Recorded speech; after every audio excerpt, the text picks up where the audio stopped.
Assalamualaikum warahmatullahi wabarakatuh, sahabat milenial. Apa kabar sahabat milenial dimanapun kalian berada? Semoga kita semua selalu dilindungi oleh Allah Subhanahu wa Ta'ala dimanapun kita berada ya. Sahabat milenial, sebagai manusia kita selalu merasa takjub akan semua ciptaan Allah. Takjub akan indahnya keanekaragaman alam, semesta, dan semua makhluk hidup seperti manusia, tumbuhan, dan juga hewan-hewan. Bahkan banyak juga kan dari sahabat milenial di rumah yang memelihara tanaman indah dan juga memelihara hewan-hewan peliharaan tersayang. Allah pun menyerukan kepada manusia untuk memperlakukan semua ciptaannya dengan baik, tidak menyakiti, menyiksa, dan merendahkannya, karena semua ciptaan Allah telah digariskan untuk selalu berzikir dan menyembah kepadanya Allah Ta'ala.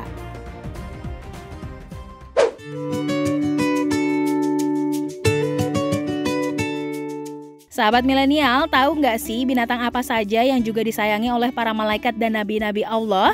Nah, mari kita ulas satu persatu binatang-binatang yang terpilih dan bahkan diabadikan dalam Al-Quran loh sahabat milenial.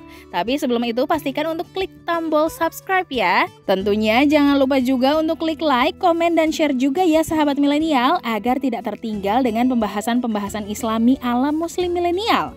Oke, tidak perlu berlama-lama lagi. Yuk kita lanjut videonya.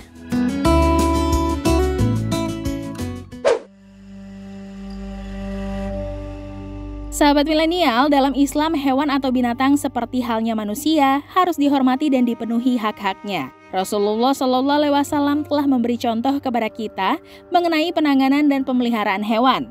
Sejumlah riwayat menyebutkan bagaimana tauladan Rasulullah dalam berinteraksi dengan hewan. Sebuah hadis meriwayatkan ketika Rasulullah memasuki kebun milik seorang kaum Anshor, di dalamnya ada seekor unta yang tengah merintih dan menitikkan air mata. Rasulullah kemudian turun dari kendaraannya lalu mengelus-elus bagian belakang telinganya hingga unta tersebut merasa tenang. Kemudian Rasulullah bertanya, "Siapa pemilik unta ini?" Dan seorang kaum Anshor mendatanginya dan mengaku sebagai pemiliknya. Rasulullah berkata kepadanya, "Apakah kamu tidak takut kepada Allah Subhanahu wa Ta'ala dalam memperlakukan hewan yang telah dianugerahkan kepadamu ini? Baru saja ia mengadu kepadaku bahwa engkau telah membuatnya kelaparan dan kepayahan karena banyaknya pekerjaan dan tumpukan beban di luar kemampuannya." Hadis riwayat Ahmad, Abu Dawud, dan Hakim.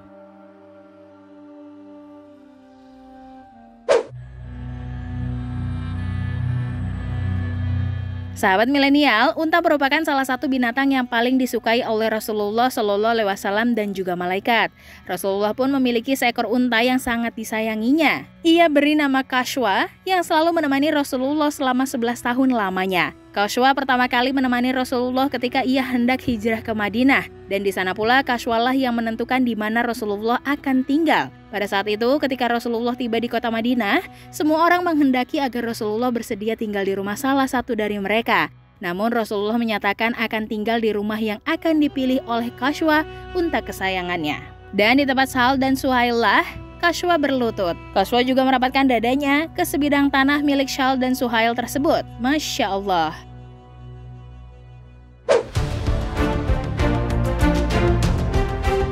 Sahabat milenial, selama hidupnya Rasulullah SAW menggunakan 4 hewan sebagai kendaraan, baik untuk berdagang, berdakwah, maupun berperang. Keempat hewan ini adalah kuda, unta, bagal, dan keledai. Inilah mengapa malaikat pun menyayangi hewan-hewan tersebut.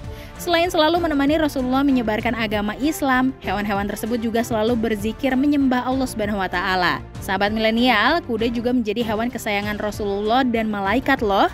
Bahkan Rasulullah pada saat itu dikenal sebagai penunggang kuda hebat. Rasulullah berhasil mengalahkan lawan dengan menggunakan kuda miliknya yang dijuluki Sabah. Meski demikian, Rasulullah pun pernah juga mengalami kekalahan ketika berlomba.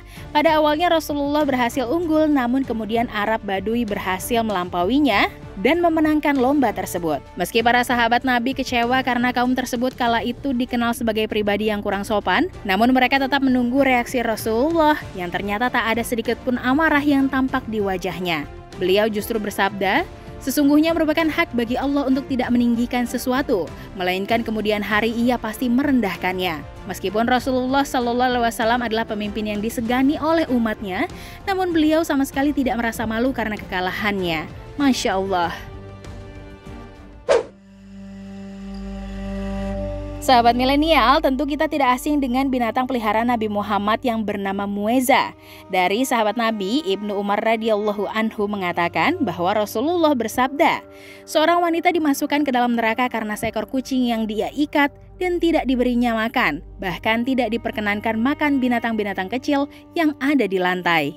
Hadis riwayat Bukhari. Bahkan Rasulullah berpesan agar kita sebagai manusia harus menyayangi kucing peliharaan kita loh, sama seperti sayang kita kepada sanak keluarga. Pernah suatu ketika saat Rasulullah mempersiapkan diri untuk menunaikan sholat, Rasulullah menemukan mueza tidur beralaskan jubahnya. Alih-alih membangunkan mueza, Rasulullah memilih untuk memotong bagian jubahnya, meninggalkan mueza yang sedang tidur. Dan ketika Rasulullah kembali, ia menerima penghormatan dari mueza sebagai tanda terima kasih. Kemudian Rasulullah mengelus kucing kesayangannya sebanyak 3 kali. Masya Allah.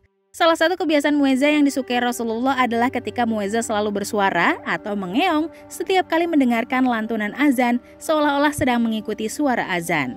Sahabat milenial, Allah SWT menciptakan kucing sebagai hewan yang begitu bersih, tidak najis, sehingga tidak menyusahkan manusia. Bahkan kucing diberi kemampuan untuk membersihkan dirinya sendiri melalui ludahnya. Nah, kalau sahabat milenial melihat kucing menjilati badannya dengan lidahnya, itu tandanya kucing tersebut sedang membersihkan dirinya sendiri dari kotoran dan kuman.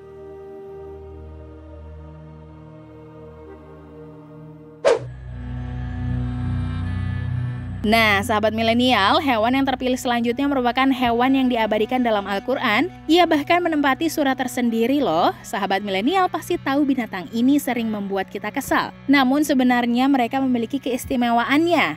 Hewan tersebut adalah semut. Iya, semut yang biasanya bikin sahabat milenial jadi kesal karena makanan manis kita sering dimakanin itu. Tapi sahabat milenial, dalam Quran surat An-Naml disebutkan bahwa semut adalah hewan yang sempat berkomunikasi dengan Nabi Sulaiman alaihissalam loh. An-Naml sendiri berarti semut loh sahabat milenial. Kala itu di tengah perjalanan Nabi Sulaiman bersama pasukannya memasuki sebuah lembah yang terdapat banyak sarang semut.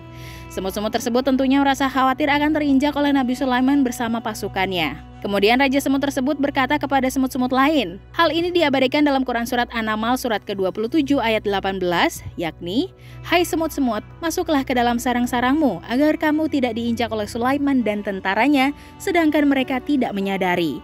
Nabi Sulaiman yang mendengarkan seruan itu pun tertawa dan kemudian memerintahkan pasukannya untuk berhenti sejenak untuk menunggu semut-semut tersebut masuk dalam sarangnya. Nabi Sulaiman alaihissalam pun menjelaskan mengenai ucapan Raja Semut tersebut kepada pasukannya. Masya Allah. Sahabat milenial, dalam sebuah hadis menyatakan bahwa Rasulullah menceritakan ada semut yang menggigit seorang nabi pada zaman dahulu.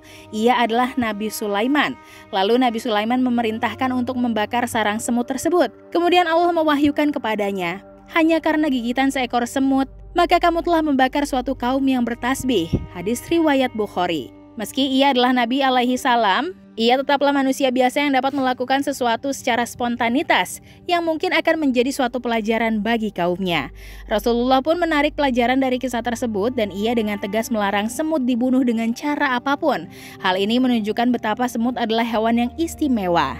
Dalam sebuah riwayat disebutkan dari Abdullah bin Mas'ud radhiyallahu anha, ia berkata, kami pernah bersama Rasulullah melewati sebuah sarang semut yang telah terbakar. Nabi lalu marah dan bersabda, sungguh tidak patut bagi manusia untuk menyiksa dengan siksaan Allah. Hadis riwayat Ahmad dan An-Nasai.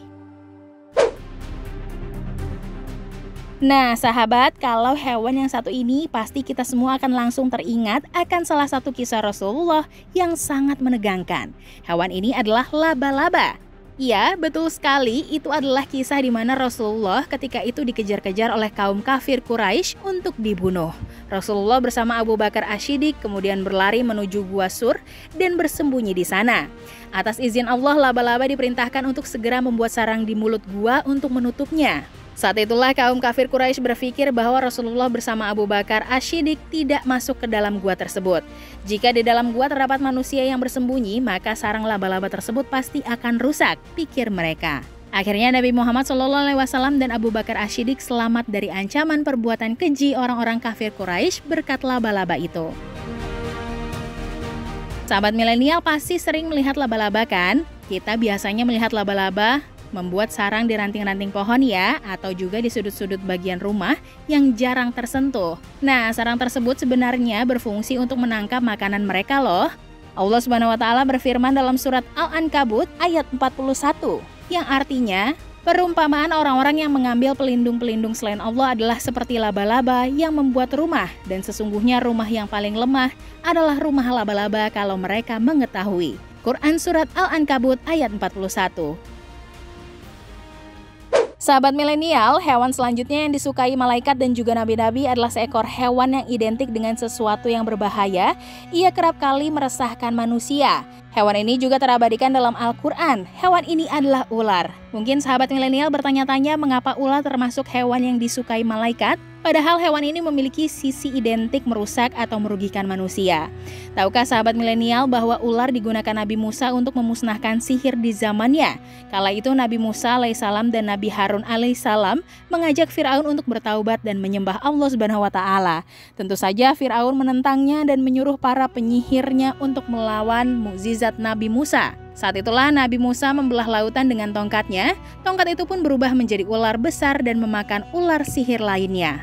Dalam Quran Surat Al-A'raf ayat 104-107 disebutkan, dan Musa berkata, "Wahai Fir'aun, sungguh aku adalah seorang utusan dari Tuhan seluruh alam. Aku wajib mengatakan yang sebenarnya tentang Allah. Sungguh, aku datang kepadamu dengan membawa bukti yang nyata dari Tuhanmu, maka lepaskanlah Bani Israel pergi bersamaku." Dia, Fir'aun, menjawab, "Jika benar engkau membawa sesuatu bukti, maka tunjukkanlah kalau kamu termasuk orang-orang yang benar." Lalu Musa melemparkan tongkatnya. Tiba-tiba tongkat itu menjadi ular besar yang sebenarnya. Quran Surat Al-A'raf ayat 104-107. Subhanallah, Maha Suci Allah dengan segala firman-Nya.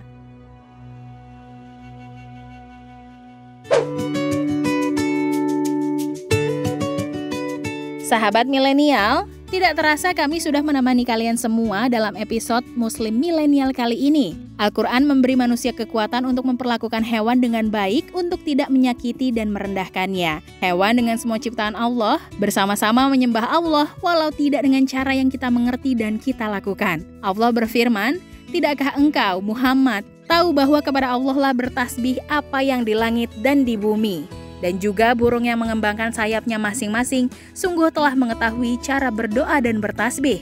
Allah Maha mengetahui apa yang mereka kerjakan." Quran Surat An-Nur.